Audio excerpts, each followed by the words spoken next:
बड़े इंटरेस्टिंग बातें हैं। चलिए फिर कभी आपसे मुलाकात होगी, लेकिन मैं इसको बहुत ही ब्रीफ में बस इसका अंत कर दूं, 5 मिनट में बंद कर दे, समराइज कर देता हूं कि इस तरीके से आप नरेंद्र को देखते हैं। नरेंद्र को जब उन्होंने तीसरी बार दक्षिणेश्वर में छुआ था और वो चेतना शून्य हो गया था, उसी समय रामकृष्ण ने उससे उसी अवस्था में पूछा कि तू कौन है, कहां से आया है, तू यहाँ पर कितने दिनों तक रहेगा। नरेंद्र ने भी उसी अवस्था में उत्तर दिए थे और बाद में लीला प्रसंग में इसका वर्णन आता है। वो बताते हैं कि जो जो उन्होंने सोच रखा था, जो माँ से बातें हुई थी, वही जवाब नरेंद्र ने दिया था। इस तरीके से हम देखते हैं कि गुरु शिष्य की परीक्षा ले रहा है और शिष्य गुरु की परीक्षा ले रहा है, और बाद में दोनों एक दूसरे के कितने निकट आते हैं। किस प्रकार से नरेंद्र का ब्रह्म समाज से संपर्क टूटता है, ये रामकृष्ण का प्रभाव है, जिसे बाद में विवेकानंद ने कहा है कि कितने आश्चर्य की बात है कि लोग बगैर किसी विवाद के मूर्ति पूजा को दोषयुक्त बताते हैं। आरंभ में मैं भी वही समझता, लेकिन देखिए मेरी सजा ये है कि मैं उस गुरु के चरणों में बैठ करके मैंने शिक्षा पाई है जो माँ काली की मूर्ति का उपासक है। ये विवेकानंद की वाणी।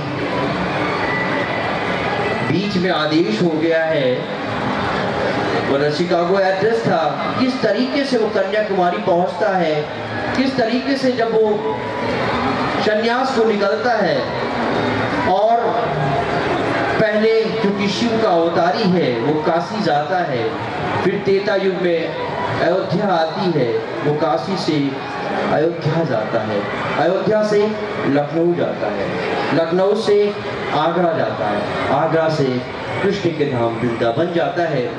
और इन रास्तों में 2-3 घटनाएं घटती हैं। 5 मिनट नहीं, 5 मिनट। बड़े ही आश्चर्यजनक बातें हैं, मतलब एक शॉर्ट हो गया कि जो उसको पल पल पर इस बात का एहसास दिलाती है कि भगवान उसके साथ सदा है, हमेशा। वृंदावन से 2 मील पहले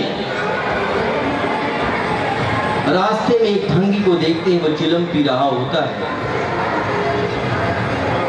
उनको भी चिलम पीने की इच्छा जगती है, वो दौड़ करके जाते उसे चिलम पीते हैं। भंगी के मुंह से शिव शिव शिव शिव निकलता है, वो पीछे हट जाता है, क्योंकि हमारे यहाँ छुआछूत बहुत थी।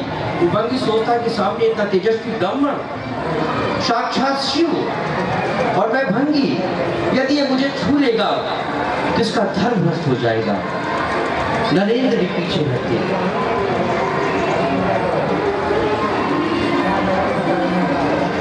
वो बैठ जाते हैं, सोचते हैं। वो क्या सोचते हैं? वो ये सोचते हैं कि इसने कहा ठीक है चिलम नहीं, जब मैं क्यों रुक गया? इसका मतलब मेरे अंदर भी अभी ऊंच नीच की भावना है, अभी मैंने अहंकार को नहीं जीता है। वो तुरंत चिंतन करते हैं, दौड़ करके पुनः भंगी के पास जाते उसका चिलम छीन करके पीते हैं। दूसरी घटना वृंदावन की है।